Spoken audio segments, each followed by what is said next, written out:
Hello all of you. हम आपको सूचना सहायक की तैयारी करा रहे थे, जिसमें कि हमने जीके वाला पोर्शन स्टार्ट किया था। तो जीके वाले पोर्शन के जो पहले के 6 वीडियो अगर आपने नहीं देखे हैं, 6 वीडियो नहीं देखे, देख लीजिएगा। आज हम इसका 7वां पार्ट करने वाले हैं, जिसका नाम है जल संसाधन एवं संरक्षण। ठीक है, हम देखेंगे कि जल संसाधन क्या है और इसके संरक्षण क्या है। यहाँ पर कुछ पॉइंट दिए गए हैं, मैं आपको बार बार बताती हूँ कि इन पॉइंट से आपके बहुत सारे क्वेश्चन बनेंगे, तो इन पॉइंट को आपको ध्यान से देखना है। ठीक है, फिर इसके जो भी एमसीक्यू हैं उन्हें हम सॉल्व करेंगे। चलिए स्टार्ट करते हैं। जल के सभी स्रोत जल संसाधन कहलाते हैं। जल के जो भी स्रोत होते हैं उन्हें ही जल संसाधन कहा जाता है। राजस्थान के मुख्य जल स्रोतों में झीलें, नदियां और उन पर बने बांध व नहरें, तालाब, कुएं एवं नलकूप आते हैं। ठीक है, क्या क्या आते हैं? राजस्थान के जो जल स्रोत हैं उसमें झीलें हैं, नदियां हैं, ठीक है, और उन पर बने हुए बांध हैं, नहरें हैं, तालाब हैं, कुएं और जलकूप जो हैं ये आते हैं। अपवाह तंत्र। अब अपवाह तंत्र क्या है? धरातलीय बनावट और भूगर्भित संरचना के आधार पर किसी नदी तथा उसकी सहायक नदियां द्वारा निर्मित जल प्रवाह की विशेष व्यवस्था अपप्रवाह तंत्र या प्रवाह प्रणाली कहलाती है। ठीक है, तो आपको याद रखना है कि अपवाह तंत्र क्या होता है। ठीक है, अपवाह तंत्र क्या होता है इसको आप अच्छे से समझ लीजिए कि धरातलीय बनावट और भूगर्भिक जो संरचना होती है उसके आधार पर किसी नदी या उसकी सहायक जो नदियां होती हैं का निर्माण होता है। जो जल प्रवाह की विशेष व्यवस्था अपवाह तंत्र या प्रवाह प्रणाली कहलाती है। दो अपवाह क्षेत्रों में के मध्य की उच्च भूमि जो वर्षा जल को विभिन्न दिशाओं में विभक्त कर प्रवाहित करे जल विभाजक रेखा कहलाती है। जल विभाजक रेखा आपसे पूछा जा सकता है कि जल विभाजक रेखा किसे कहते हैं। ठीक है, तो जल विभाजक रेखा आप याद रखें किसे कहते हैं? दो अपवाह क्षेत्रों के मध्य की उच्च भूमि जो वर्षा जल को विभिन्न दिशाओं में विभक्त कर प्रवाहित करे उसे ही जल विभाजक रेखा कहा जाता है। ठीक है, जैसे राजस्थान में स्थित अरावली पर्वतमाला, जो राजस्थान की अरावली पर्वतमाला है वो इसका उदाहरण है। वह छोटी नदियां जो आगे चलकर किसी बड़ी नदी में मिल जाएं सहायक नदियां कहलाती हैं। राजस्थान का अपवाह तंत्र 3 भागों में बटा हुआ है। ठीक है, राजस्थान का जो अपवाह तंत्र है वो कितने भागों में बटा हुआ है? 3 भागों में बटा हुआ है। पहला है बंगाल की खाड़ी का अपवाह तंत्र। अरावली पर्वत से पूर्वी भाग में बहने वाली बनास, पार्वती, काली सिंध आदि नदियां चंबल में प्रवाहित होकर यमुना नदी में मिल जाती हैं तथा यमुना नदी गंगा नदी में, अंततः गंगा नदी बंगाल की खाड़ी में मिल जाती है। नेक्स्ट पॉइंट है, इन नदियों को बंगाल की खाड़ी का अपवाह तंत्र भी कहा जाता है। तो बंगाल की खाड़ी का अपवाह तंत्र किन नदियों को कहा जाता है आपसे पूछा जा सकता है, तो आप इनका नाम याद रखेंगे। बनास, पार्वती, काली सिंध आदि जो नदियां हैं वो कहाँ मिलती हैं? चंबल में। ठीक है, चंबल में इनका प्रवाहित होकर चंबल में प्रवाहित होती हैं। इसके बाद ये यमुना नदी में मिल जाती हैं तथा यमुना नदी गंगा नदी में, अंततः गंगा नदी लास्ट में गंगा नदी कहाँ मिल जाती है? वो बंगाल की खाड़ी में मिल जाती है। दूसरा है अरब सागर का अपवाह तंत्र।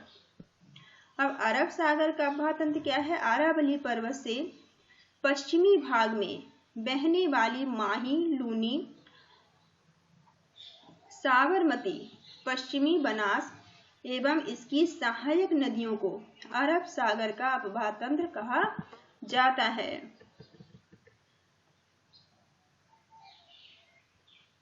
आंतरिक अपवाह तंत्र। नेक्स्ट पॉइंट इसका है आंतरिक अफवाह तंत्र। ऐसी नदियां जो किसी समुद्र तक न पहुंचकर स्थल भाग में ही लुप्त हो जाएं, तो उसे आंतरिक या भूमिगत अफवाह तंत्र कहा जाता है। भूमि तंत्र वाली नदियां कहा जाता है। घाघर, बाणगंगा, कांतली, साबी, रूपारेल और मेढन आदि राजस्थान की अंतर्रहित अफवाह तंत्र नदियां हैं। अब राजस्थान की आंतरिक अफवाह तंत्र नदियां कौन कौन सी, इनके नाम आप याद रखेंगे, जिसमें एक तो घाघर है, बाणगंगा है, कांतली है, साबी है, रूपारेल और मेढा नदी। इन नदियों के नाम याद रखेंगे आप। अब चंबल की यहाँ पे बात की जा रही है, राजस्थान की जो मुख्य नदियों में आती है।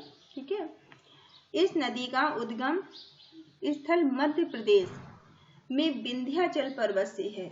ठीक है, जो चंबल नदी है उसका उद्गम कहाँ से है, मध्य प्रदेश के विंध्याचल पर्वत से। नेक्स्ट पॉइंट है, यह राजस्थान की सबसे लंबी व एकमात्र वर्षा भर बहने वाली नदी है। ठीक है, चंबल एक ऐसी नदी है जो पूरे वर्ष बहती है। ठीक है, ये सबसे लंबी है और एकमात्र ऐसी नदी है कि वर्ष भर बहती है। ये राजस्थान में ये नदी चित्तौड़गढ़ जिले में भैंसलोड़गढ़ से प्रवेश कर कोटा, बूंदी, सवाई माधोपुर, करौली एवं धौलपुर जिले में बहने के बाद उत्तर प्रदेश में यमुना नदी में मिल जाती है। ये कहाँ से ये चलती है, ये नदी कहाँ चलती है आप याद रखेंगे, चित्तौड़गढ़ जिले में भैंसलोड़गढ़ से ये प्रवेश करती है। प्रवेश करके कहाँ आती है, कोटा, बूंदी, सवाई माधोपुर, करौली, धौलपुर जिले में बहने के बाद ये उत्तर प्रदेश में जाकर यमुना नदी से मिल जाती है। नेक्स्ट पॉइंट है, इसकी सहायक नदियां बनास, पार्वती, काली सिंध, बेचड़, कोठारी आदि हैं। ठीक है, ये चंबल की जो सहायक नदियां हैं इनके नाम भी आप याद रखेंगे। राजस्थान का औद्योगिक नगर कोटा चंबल के किनारे स्थित है। ये आप इंपॉर्टेंट पॉइंट है कि राजस्थान का औद्योगिक नगर किसे कहते हैं, कोटा को। ठीक है, जो कि चंबल नदी के किनारे स्थित है। बनास नदी, इसका उद्गम स्थल राजसमंद जिले में खमनौर की पहाड़ी से है।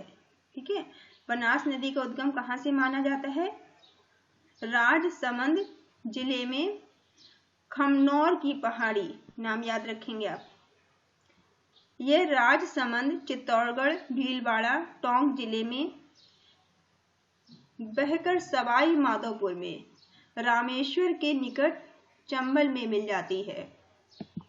यह एक मौसमी नदी है। बनास नदी कैसी नदी है, मौसमी नदी है। इसकी लंबाई लगभग 480 किलोमीटर है। पूर्णतः राजस्थान में बहने वाली यह सबसे लंबी नदी है। ठीक है, जो बनास नदी है वो राजस्थान बहने वाली सबसे लंबी नदी है। टोंक और सवाई माधोपुर नगर बनास नदी के किनारे स्थित हैं। जो टोंक और सवाई माधोपुर है किस नदी के किनारे हैं, तो ये बनास नदी के किनारे हैं। बनास की प्रमुख सहायक नदियां मेनाल, कोठारी, बेड़च, खारी आदि हैं। इन नदियों के नाम आप याद रखेंगे। ये इसकी सहायक नदियां हैं बनास नदी की। ठीक है, लूनी नदी, नेक्स्ट लूनी नदी अजमेर जिले में गोविंदगढ़ के निकट सरस्वती व सागरमती नामक दो धाराओं के मिलने से इस नदी का उद्गम होता है। किस नदी का, लूनी नदी का। ठीक है, लूनी नदी का उद्गम किन किन नदियों के मिलने से होता है, गोविंदगढ़ के निकट एक तो सरस्वती नदी हो गई, दूसरी है सागरमती नदी। दोनों के नाम आप याद रखेंगे। नेक्स्ट पॉइंट है अजमेर, नागौर, पाली, जोधपुर, बाड़मेर, जालौर जिले में बहने के बाद यह कच्छ की खाड़ी में मिलती है। तो लूनी नदी कहाँ पे मिल जाती है, कच्छ की खाड़ी में। कहाँ कहाँ बहती हुई, अजमेर, नागौर, पाली, जोधपुर, बाड़मेर और जालौर में जिलों में बहती हुई ये किसमें मिल जाती है, कच्छ की खाड़ी में। बाड़मेर जिले के बालोतरा तक इसका पानी मीठा है। बालोड़ जिला जो है, बाड़मेर जिला जो है, बाड़मेर जिले से लेकर बालोतरा, जो बालोतरा तक इसका पानी मीठा है एवं उसके बाद इसका पानी क्या हो जाता है, खारा हो जाता है। ये दोनों पॉइंट आप याद रखेंगे कि जो लूनी नदी है उसका पानी खारा कहाँ हो जाता है और मीठा कहाँ तक रहता है। लूनी की सहायक नदियां जोजरी, बाड़ी, जवाई, मीठड़ी, खारी, सुकड़ी, सागी, गुहिया आदि हैं। ये इसकी सहायक नदियां हैं।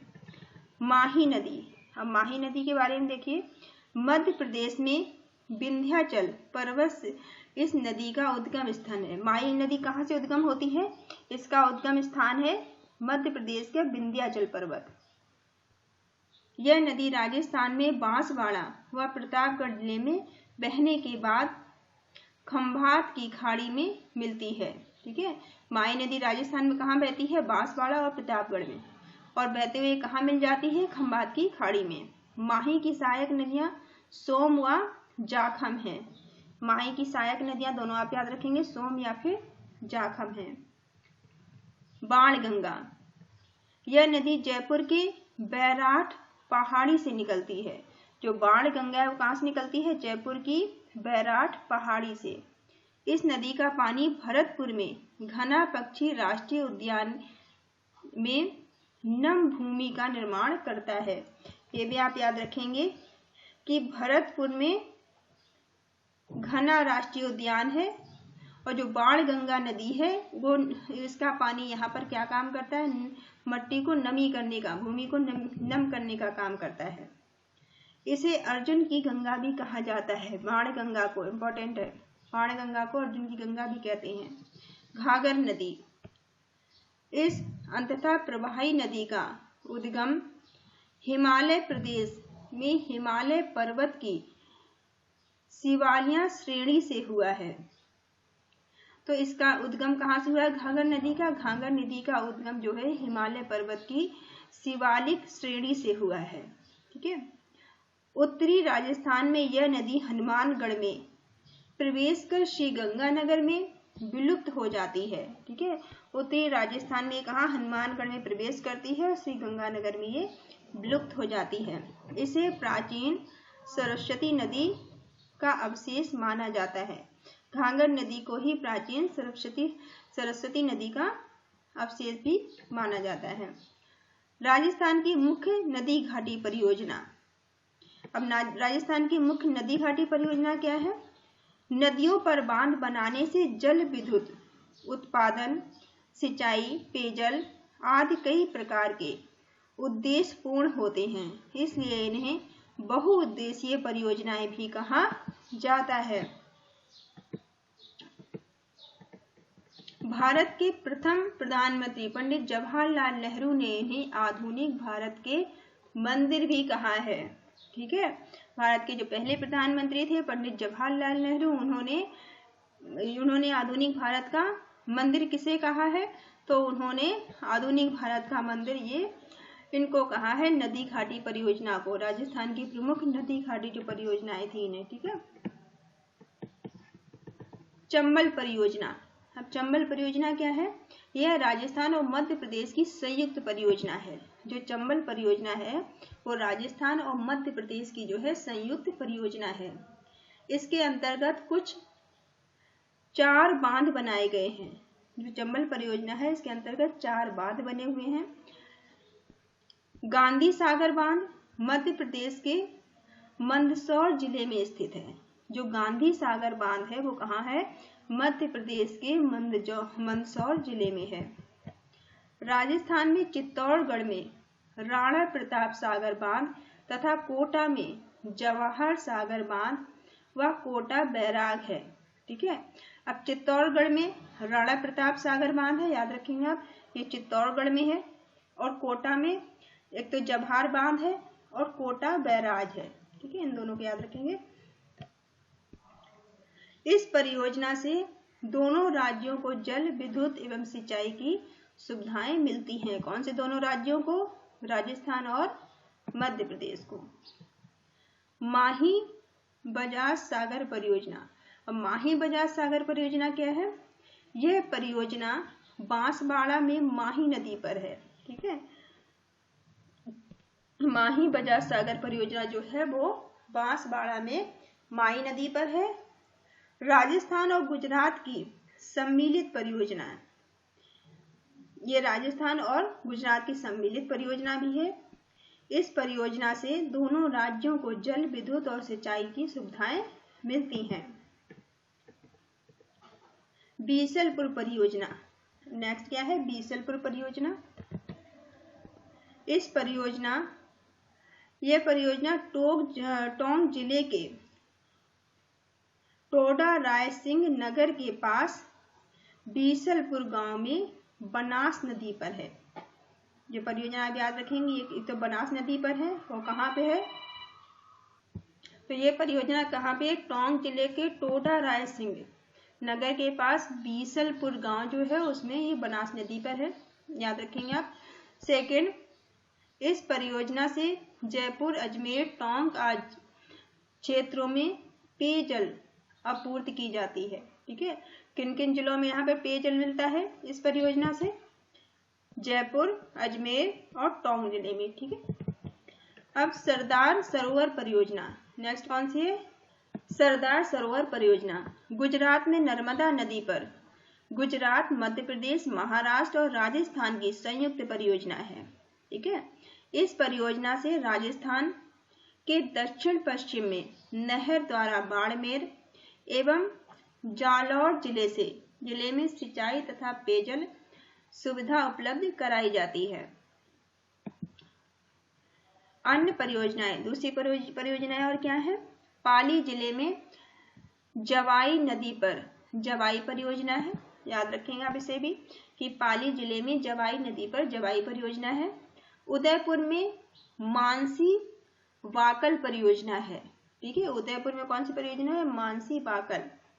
डूंगरपुर में सोम नदी पर सोम कमला अंबा परियोजना है। ठीक है, और प्रतापगढ़ में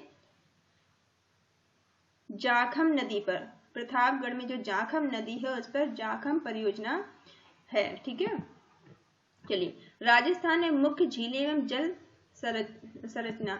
अब राजस्थान की जो मुख्य झीलें वो क्या है? राजस्थान की जो मुख्य झीलें हैं और जल संचय के क्या क्या साधन है वो बताए गए हैं। ठीक है, तो फर्स्ट पॉइंट में है राजस्थान के लगभग हर क्षेत्र में पारंपरिक जल स्रोत जैसे कुएं, बावड़ियां, खड़ीन आदि पाए जाते हैं। तत्कालीन राजा महाराजाओं ने जल संरक्षण के लिए कई उपाय किए थे जो वर्तमान में भी उपलब्ध हैं।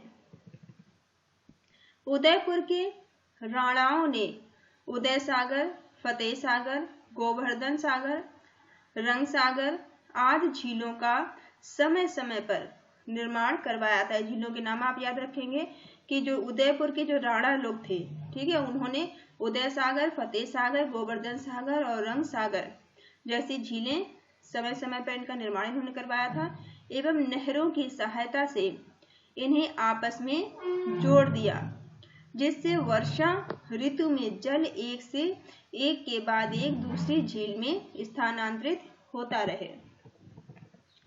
नेक्स्ट पॉइंट है उदयपुर को झील की नगरी भी कहा जाता है। याद रखेंगे आप, उदयपुर को झीलों की नगरी कहा जाता है। मेवाड़ के महाराणा जयसिंह ने सन 87 से 1691 ईस्वी तक उदयपुर में जय समंद झील का निर्माण गोमती नदी पर करवाया था। इन्होंने किस झील का निर्माण करवाया था? जय समंद झील का। किस नदी पर? गोमती नदी पर, जो विश्व की मीठे पानी की सबसे बड़ी मानस निर्मित नदी है, मानस निर्मित झील है। ठीक है, ये विश्व की सबसे बड़ी मीठे पानी की मानस निर्मित झील है, याद रखेंगे आप। अजमेर में स्थित पुष्कर झील सरोवर एक धार्मिक महत्व की प्राकृतिक झील है। अजमेर के जो पुष्कर में जो झील है या सरोवर जिसे कहते हैं, ये एक धार्मिक महत्व की प्राकृतिक झील है। अन्ना सागर झील भी अजमेर की एक प्रसिद्ध झील है। जो अन्ना सागर झील है वो भी अजमेर की एक प्रसिद्ध झील है। राजसमंद जिले में स्थित राजसमंद झील, जिसके उत्तरी भाग में नौचौकी भी कहा जाता है। ठीक है, इसके जो राजसमंद जो झील है, राजसमंद झील को इसके उत्तरी भाग को नौचौकी भी कहते हैं। नाम याद रखना। अब सिरोही के माउंट आबू में राज्य की सबसे ऊंचाई पर स्थित प्राकृतिक झील नक्की झील है। जो नक्की झील है वो सिरोही के माउंट आबू में राज्य की सबसे ऊंचाई पर स्थित एक प्राकृतिक झील है। अन्य झीलों में जोधपुर में बालसमंदर, कायलाना एवं उम्मेद सागर, जैसलमेर में गड़ीसर, डूंगरपुर में गेप सागर, जो डूंगरपुर में गेप सागर है, बीकानेर में कोलायत, अलवर में सिलीसेड़ आदि महत्वपूर्ण जल संसाधन है। इन जल संसाधन कहाँ कहाँ है, इनके नाम आपको याद रखने हैं। राज्य में खारे पानी की झीलें उदयपुर, अजमेर एवं नागौर के मध्य सांभर झील, बाड़मेर में पंचब दरा, जो बाड़मेर में है कौन सी है, पंचब दरा है, बीकानेर में लूड़करणसर, जैसलमेर में पोकरण और जोधपुर में फलौदी आदि मुख्य खारे पानी की झीलें। ये खारे पानी की झीलें जो आपको याद रखनी है। ठीक है, जल संरक्षण। अब जल संरक्षण क्या क्या है, रूफ टॉप जल संचयन तकनीकी। जो रूफ टॉप जल संचयन तकनीकी याद रखेंगे आप, इस तकनीकी से घर की छत पर गिरे पानी के जल को घर के नीचे बने हुए कुएं में एकत्रित किया जाता है। किस टेक्नोलॉजी से, रूफ टॉप जल संचयन तकनीकी से। वाटर हार्वेस्टिंग तकनीकी। अब जो वाटर हार्वेस्टिंग तकनीकी है, इस तकनीकी से व्यर्थ बहने वाले वर्षा के जल को भूमिगत किया जाता है। भूगर्भिक।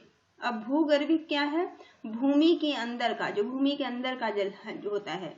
अब वहां नदी जल का बहना या प्रवाह अफवाह कहलाता है। टोंका। टोंका क्या कहलाता है, पश्चिमी राजस्थान में जल संरक्षण हेतु घर में बनाई गई कुएं नुमा संरचना को क्या कहा जाता है, टोंका कहा जाता है। खड़ीन। खड़ीन किसे कहते हैं, पश्चिमी राजस्थान में कृषि के लिए जल संरक्षण हेतु बनाई गई संरचना को क्या कहते हैं, खड़ीन कहा जाता है।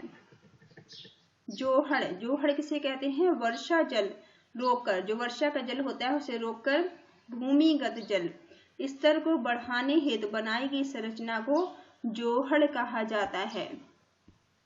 संरक्षण। संरक्षण किसे कहते हैं, सुरक्षित रखना, पानी को जो सुरक्षित रखना संरक्षण कहलाता है, जिसका रख रखाव कहते हैं। ठीक है, अब यहाँ पे कुछ क्वेश्चंस दिए गए हैं, इन्हें देख लेते हैं।